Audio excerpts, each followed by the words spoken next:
ஐயனார் துணையில இன்னைக்கான ப்ரமோ என்னன்னு பார்க்கலாம். வழக்கம் போல வானதி வந்து மெக்கானிக் ஷாப்க்கு வராங்க பாண்டியன் கிட்ட பேசுறதுக்காக. பாண்டியன் கேட்குறாங்க, "அன்னைக்கு உங்க அப்பா பார்த்துட்டு போனாங்களே என்னதான் ஆச்சு?" அப்படின்னு சொல்லிட்டு. அதுக்கு வானதி சொல்றாங்க, "எப்பயும் போல தான் திட்டு தான் வேற என்ன ஆகும்?" அப்படின்னு சொல்லிட்டு வானதி சொல்றாங்க. அந்த டைம்ல வானதியோட அண்ணா வராங்க. அந்த வழியா பார்த்துர்றாங்க. வானதியோட அண்ணாக்கு ரொம்ப கோவம் வருது.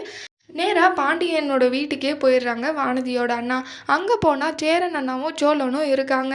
அப்போ கேட்குறாங்க, "எதுக்காக இங்கே வந்திருக்கீங்க?" அப்படின்னு சொல்லிட்டு. வானதியோட அண்ணன் வந்து வெளியவே நின்றுட்டு கூப்பிடுறாங்க, "ஏ மெக்கானிக்கல் வெளியே வா" அப்படின்னு சொல்லிட்டு கூப்பிடுறாங்க.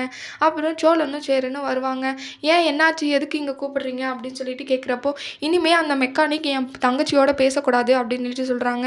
அதுக்கு சேரன் அண்ணா சொல்கிறாங்க, "அந்த பொண்ணுக்கு என் தம்பியை தான் பிடிச்சிருக்கு" அப்படின்ட்டு சொல்கிறாங்க. அதுக்கு என்ன இப்போ? உங்க வீட்டுக்கு கல்யாணம் பண்ணி அனுப்பணுமா? உங்களுக்கு என்ன தகுதி இருக்கு? என் தங்கச்சிய பொண்ணு கேட்குறியா நீ? அடிச்சேன்னு வை மண்டெல்லாம் குழம்பிடும் அப்படின்னு சொல்லிட்டு வானதியோட அண்ணா சேரனை திட்டுறாங்க. அதை கேட்டு சோழனால அமைதியா இருக்க முடியல. "எங்க வைடா பார்ப்போம், கைய வைடா நானும் இருக்கேன்" அப்படின்னு சொல்லி வானதியோட அண்ணா அங்க தகராறு பண்றாங்க. இந்த விஷயம் பாண்டியனுக்கு தெரிய வருமா வராதான்னு வரப்போற வீடியோல பார்க்கலாம். இந்த வீடியோ பிடிச்சிருந்தா லைக் பண்ணுங்க. பாய்.